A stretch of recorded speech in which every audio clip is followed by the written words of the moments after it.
Do you want to build a new PC, or maybe you just want to know how to do it? Well, look no further as today we will be building one again. Now, you might be wondering why I have this extra space beside me, right? Well, in this video, I figured that it's going to be better if you see the process in action from someone with zero experience, and of course, to hear the questions he has when it comes to building a PC. So, let me call on one of my good friends and one of the core members of the Empire community, Zenpai. Hi Zen, how are you feeling right now? Hi Mayor, hi guys. To be honest, I'm really nervous right now and I don't want to break anything, but I don't want to jinx it. And I think I'm going to break something. So I can see and I can feel that you're a little bit nervous, but you don't have to worry about anything because I will be here guiding you every step of the way. Also, if you have any questions, feel free to ask, alright? Alright Mayor, I know I'm in good hands and I trust you, so let's do it. What is up, good people? This is Jay. And this is Zen. And in this video, we will show you a step-by-step approach on how to build a PC. So without further ado, let's get cracking.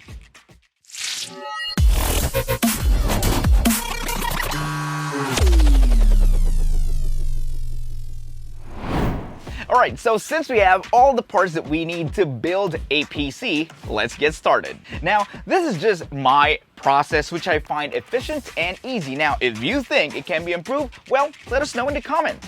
So Zen, first let's take out the motherboard. Now, the reason why we go with our motherboard first is to make things easier.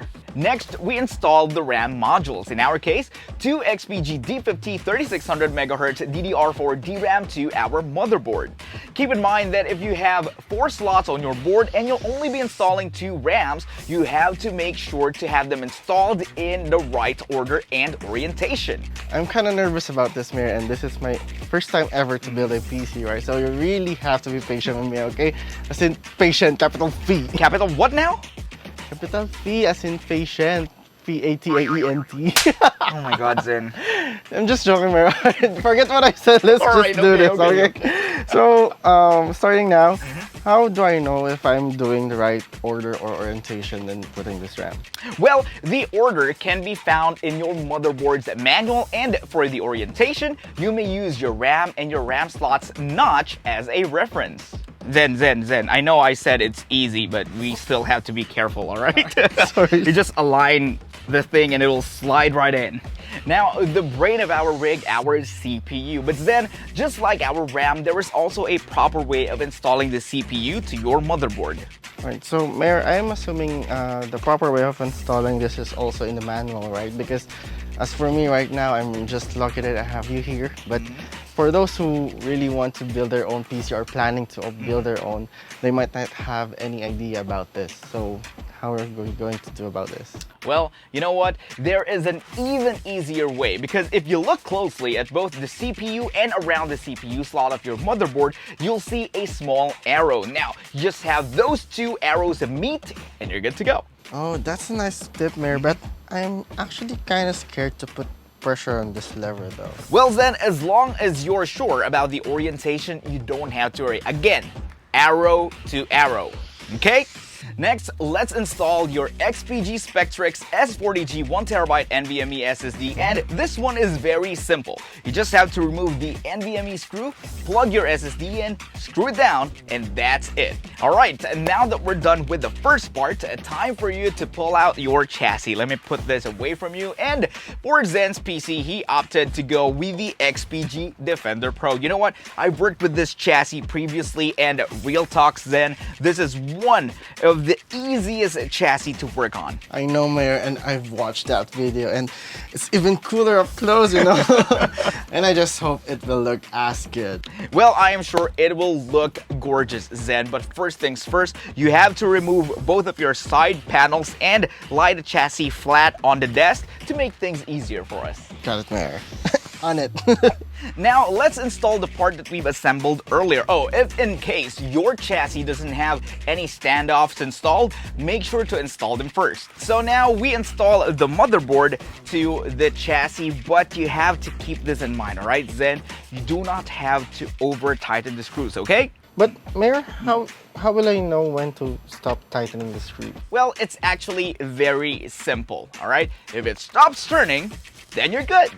Alright, next let's move on to the CPU cooler. Zen here opted to go with an AIO liquid cooler, but the process of mounting it to your CPU is the same as an air cooler, minus the radiator installation, of course. So first, we need to decide where to mount the radiator, and this actually depends on you and the space on your chassis. You can mount it on top, in front, and in some cases with a small radiator at the back. Now, in our case, we'll go with front mounting, as our case can only support a 360mm rad in front. Now then, here we'll consider our airflow, and we have to remember that cool air needs to go in and hot air has to go out to make our cooling more efficient. Oh, that I didn't know, but how are we going to do that, Mayor? Simple. We'll have our fans configured to either be intake or exhaust. For our radiator, we'll have it as our intake. So if you look closely at your fans, you'll see an arrow pointing somewhere, and that is the direction of the air. So now our airflow config is front intake, top exhaust, and rear exhaust. Okay, so on to mounting the CPU block, but of course first we need our mounting bracket. Now, you'll get multiple of these, so you have to make sure to use the appropriate one for your setup. Now for Zen's PC, it's the LGA 1200 bracket. After securing the mounting bracket, just align the CPU block's screw holes to the mounting screws and tighten the screws down. And as always, for an even mounting pressure, we'll tighten the screw in an alternate fashion. Imagine the X from XPG. See what I did there? Keep in mind that before jumping in, do not over tighten the screws. Slightly tighten the top left of the X first, then the lower right. Now move on to the top right, then the lower left. Once you're done again doing the X method, secure the screws until it feels secure. You don't have to put a lot of pressure turning the screws, alright? Now let's install your sweet GeForce RTX 3070 GPU. So of course, we remove the PCIe slot covers from your chassis. Then we install the GPU to the motherboard, screw it down, and done. Alright, so the last to install is our PSU, and this isn't something to skip bump on, so make sure to get a reliable and efficient PSU from reputable brands. In our case, we chose the XPG Core Reactor 750 watt PSU. No, I think there isn't a wrong way of doing this one, Mayor, right? Wow, I like the confidence, huh? But unfortunately, that isn't the case. Notice that your PSU has a fan. Now, we have to consider that when installing a PSU, because we have to make sure that nothing is blocking the fan. Yeah, that makes a lot of sense, because if we block the fans, it might overheat. Is that right? He's actually paying attention. Yeah, you nailed it. You nailed it. Oh my god, Zen. Okay, moving on, the XPG Core Reactor PSU is a modular PSU, meaning we have the option to just attach the wires that we'll be using, unlike non-modular PSUs where everything is attached and can't be removed. Trust me, this will be a great convenience for our last step. So now that everything is installed, time to plug everything to the motherboard. Now for the wiring, for the chassis wire, you may refer to your motherboard's manual to see the correct wiring. Next, we'll connect the motherboard and the GPU to the PSU. And of course, for the extra swag, our XPG family provided us with the XPG Prime ARGB extension cable that we'll use for Zen's rig. Remember what I said earlier about how having a modular PSU can be helpful for our final step? Well, let's get on with it. Our final step is cable management. See, you have a gorgeous setup, and of course you don't want those hideous cables dangling around. And a lot of people hate this process, but depending on your chassis or CPU case, it could be easy. So can't we just hide these cables, Mayor, so it will look tidy and clean? Well, you know what, Zen? Yes, we could, but no.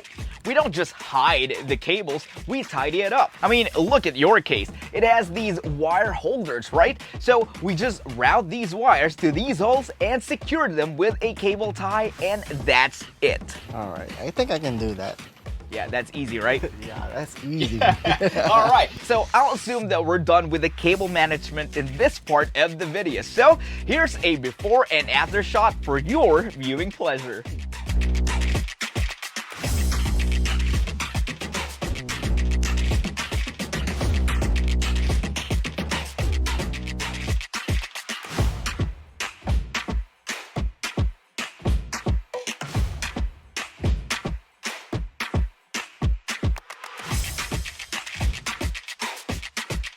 So Zen, how was your experience building your own PC for the first time? Well, honestly, Mayor, I thought that it's going to be hard, and like I said earlier, I thought I'm going to break something, but it's actually not bad because right now that I can see it, and I think I'm going to be more confident now in building my own rig in the future. You know? Wow. And thank you so much, Mayor, actually, for helping me with this one. Of course, anytime, anytime. Well, Zen, of course, we would like to thank you as well for showing our viewers your process of building your own PC. Now, all that is left for Zen here to do is enjoy.